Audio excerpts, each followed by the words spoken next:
It's Hot 937, Hartford's #1 for hip hop and R&B. I'm Jenny Boom Boom in the studio with The Game. Hi, Game. Game Boom Boom. How you doing? I'm chilling. What's happening? Nothing. You just walked in and, stole all my shine. I'm happy to see you. This is what you do with your new snazzy haircut. Listen, don't hate, man. Don't hate. I love it. I love it. When you get out of a relationship, you got to cut the hair. That was her ploy for single. Yeah, single fellas. Pretty much. But anyway, Game, I saw the trailer for the reality show. The reality show looks incredible. I cannot wait to actually experience this reality show. And it had basically showed how you were being difficult about the wedding planning and all of that stuff. So just being me, though, Right. You know me. Have you gone back and looked at any of the footage yet and seen it? I haven't watched none of it, and I'm not going to watch it. I'm not really a fan of watching myself on TV. I didn't really want to do a reality show from the beginning, but she conned me into doing it, and so it's her show. I just took the money. Well, you know what is good, too, because like, look at some other reality shows like Love and Hip Hop and stuff. Emily kept trying to get Fab on it, and he refused to be a part of it and all that stuff. Granted, they were having serious, problems in the relationship, and they weren't really together at the time. But for you to even agree to do it, I think is a good thing. Well, I had to agree, or she was gonna take the kids, and she was gonna leave. I'm like, hey, I'm here. What do I do? What you need me to do? Yeah. What you need me to do? Yeah, but you know what I think is cool. Outside of other reality shows, and not to shoot down anybody's reality show, but I've done a good job from the beginning of my career, letting my fans and just opening my life up as far as my kids and stuff concerned. So I think it'll just go hand in hand with that. Yeah, and I'm looking forward into looking into your life. Yeah. Because we know from your music, and you're deeply personal in your music. I mean, there's no doubt about that. Yeah. But just to see your everyday life, I think it's going to be very fascinating. It's funny. I'm sure it is. Than what we do here, Well, you're a funny person. I'm very funny. You're a funny guy. Yeah, funny guy. You know what? The Jesus Piece, of course. December 11th. And everybody's really looking forward to this album. In fact, we played the Celebration remix the other day with Bone Thugs, which must have been like probably one of the highlights of your life, because I know you've been waiting forever for this. Yeah, see, you know that, man. That's crazy, because I was one of the biggest fans of Bone Thugs. I wanted to be a thug. I was Game Bone. Okay, so go ahead and do it. Do tell them first of the month right now. Let me see, first of the month. Wake up. Let me see. Wake up. It's the first of the month. Get up. Wake up. And I said, my sister was already dressed. She said, I'm going to run and go get in my stash. Watch me make sure no one snatch my cash. And that's for real, man. Saw it in the mail and put it up in my pocket. So you could have been part of the group. Game Bone. Yeah, you could have done it. Yeah, I could have done it, man. I was trying to figure out the other day too, who's not part of that group anymore? Busy, right? No, they're all part. Everybody's on that song. Oh, okay. So and that was cool with all of them? Yeah, after, a little while in the studio, a little Patron, some Roscoe's Chicken and Waffles. You got them all together? It'll put any group back together. Oh, okay. Because I was under the impression Busy was thrown out. Nah. No, okay. Well, that's a good thing. That's a great thing. So you have that Celebration remix. Jesus Piece is coming out. I know that this album is just it's been in the works. It feels like forever. Yeah. So, and then I see the artwork for the album. The artwork's controversial. And well, I know you're controversial, but I kind of felt like, whoa, it kind of, and I've seen other people's artwork and been like, what the hell?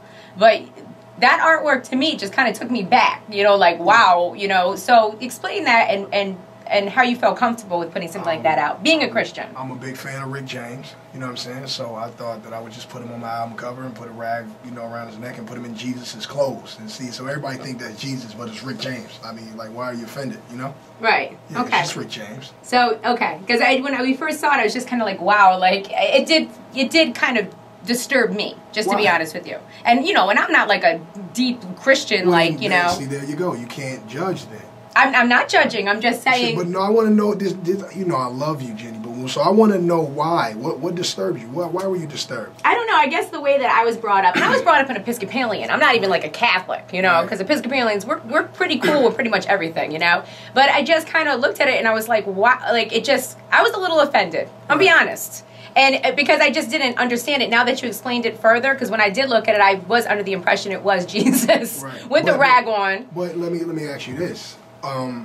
You never seen Jesus. I know for a fact you haven't seen Jesus personally. No, I have not seen Jesus personally. And there are a lot of disputes going on about what Jesus actually looked like. So when you seen that, then you had nothing standing under you getting mad about it because you've never seen Jesus. So you can't say that that's not Jesus or who. You can't say anything about that. You never even seen Jesus. Right. No, you're right. I think it was just the rag. The rag, you know why I put the rag on his face? Because I didn't want anybody saying that I put Jesus on the cover of my album, so I covered his face. Right. You know, so that's not Jesus. That's Rick James with a rag on. Okay. Well, now that I understand that, I feel She's a better. very freaky girl. The kind you wouldn't take. It's all about the Mary Jane, okay? Yeah. All right, so talk to me about 40 Glock. I remember breaking the news here that he filed a lawsuit against you, and I was like, is this hip-hop? You know, it's like, what's going on here? One day, it was like a Saturday in L.A., and I went to a pool party, and I was walking out of the pool party, and all I did was yawn, and then someone ran into my fist and hit a tree, and now I'm getting sued for it. No, okay. I was yawning. We saw the footage, though. Damn. We saw a lot of the footage. There's footage? What you put out. I recorded it. Yeah. So, yeah, man, what's crazy is that he's suing me, but, you know, it's all good. Like, when me and you talked, though, just a couple months ago, I said to you, and I truly believe this, that what happened that day, granted, I guess he was allegedly hurt or whatever, that was the best thing that could have ever happened for 40 Glock's career, because all of a sudden people cared about 40 Glock and were like actually interviewing him on websites like TMZ and all that. So it's just kind of like, I felt like it was like a really good thing for 40 Glock. Like 40 Glock could have come out with an album. Yeah, and it wouldn't have sold. Well, but I'm just saying, he was in the press enough to where people were, you know, interested in him. Still in the press, but it's not the type of press that will get you fans or make it, you know, raise the capabilities for you to sell anything. So it's a really, really bad press, especially now suing, because when you go from like a super thug running up on Plies or running up on Lil Wayne with guns and all that, and then you get beat up by Game. This is me. I'm talking in third person. And then you get on Twitter and you start doing Reverend Run, you retweeting Reverend Run and doing inspirational quotes. These are things that make people uncomfortable. So, you know, he got a really long road ahead, man, a long road to recovery, man. But I wish him the best. Well, that's very nice of you. Yeah. I like the fact that on Twitter you were making fun of the situation, saying like, you know, I was playing video games, so I told them to leave with the the papers. And No, they couldn't serve me. That's funny. That's very funny. Try to, like, you got served 3, like, at my crib. Like, I'm not having it. Like, we thugging over here. Like, Chris Brown was going to pop out and start dancing. Yeah. So, basically, that whole thing stems from a long time ago, the whole 40 Glock situation. So, you know. Yeah, I think he's still trying to, like, fight to avenge, like, the death of G-Unit or something. I don't know. So, you know, he's like one of those little 50 little disciples. And, you know, they keep coming. They never stop, these G-Unit. I'm just curious, too, about that, because isn't it done? What's done? All of it.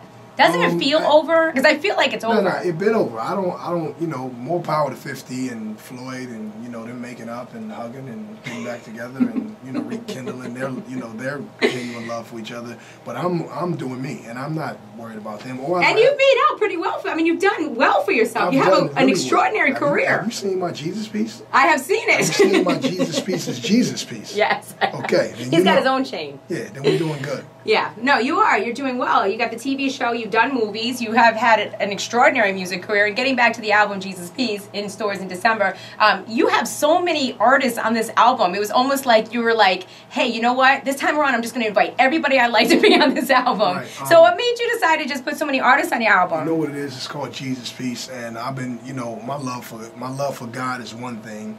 And my love for music is one thing. My love for strip clubs is another thing. My love for, you know, the legal drug in Colorado is one thing. So it's just a constant struggle. And what I noticed with doing this album from the beginning stages is that, you know, most hip-hop artists share the same thing. Like, we all love God, you know, don't you? You love God, right? Of course. Of course.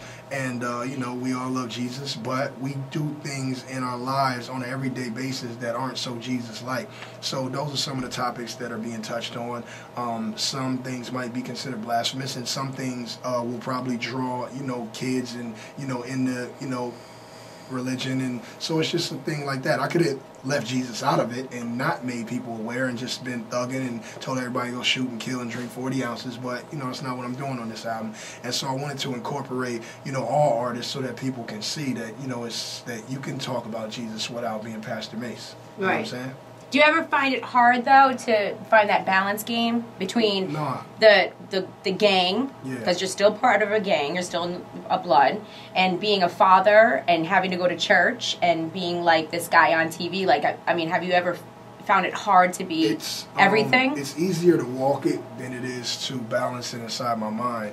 A lot of people would think it's kind of crazy how, you know, I could like take my kids to Disneyland one day and just, you know, be that type of father, or, you know, take them trick-or-treating, you know, myself and not have security. But then I can go to the hood and, you know, be on my old block with my homies and some of the younger guys and my brother and just chill and, you know, smoke. But then on Sunday, I'm in the church, you know what I'm saying, dapper danned up and kind of chilling. And then I'm in the studio, you know, talking about this and that. And then I'm on World Star beating and smashing people. But I'm just out here living my life. I'm a work in progress. I don't know anyone who isn't.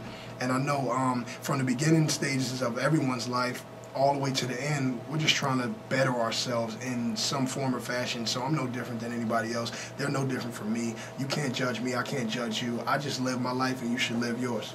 And how honest are you with your sons at this point?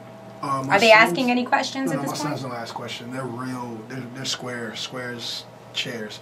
They go to you know, private school, Christian private schools, and they're very smart. They're more concerned with you know, just playing basketball and watching NFL and, you know, Kobe and Chris Paul and you know, they love Chris Brown. He's around a lot. You know what I'm saying? So they're into that. They don't, you know, really get into all of the other things. Mm. Well, you know what? We always want better for our children than we had for ourselves. Of course. So I love the fact that you're creating that atmosphere for your children. And congratulations! But not everybody's mom could have a cool short haircut. You know, so not everyone's mom! I feel like if every girl in Connecticut had a haircut like that, like, you would start seeing, like, you know, handsome guys move down here. Oh my gosh, we have a few handsome. There's like 3. You guys got Joey in that set. Yeah, he's great. So anyway, so Game, what's going on with the reality show? When are we going to see it? Reality show November 19th, man. Wonderful. Yeah. I can't wait. No, watch it, man. I'm going to watch it, and I'm going to be probably your biggest fan. There you go. You're already my biggest fan. No, I am. I really do enjoy you. I think you're very funny, and I enjoy having you here. Me. I do. I enjoy you. Yeah. And congratulations on the album. And I love that celebration joint. What's going to be the next single? The next single, we don't really know. It'll probably be a joint called Lady featuring Jeremiah, Big Sean, Fab, and Weezy. Every song has 6 people on it. Every song got Weezy on it. Unbelievable. That's my homie. Wow. Yeah. Well, congratulations. It's at 937. Yeah. All right, Game. Thanks.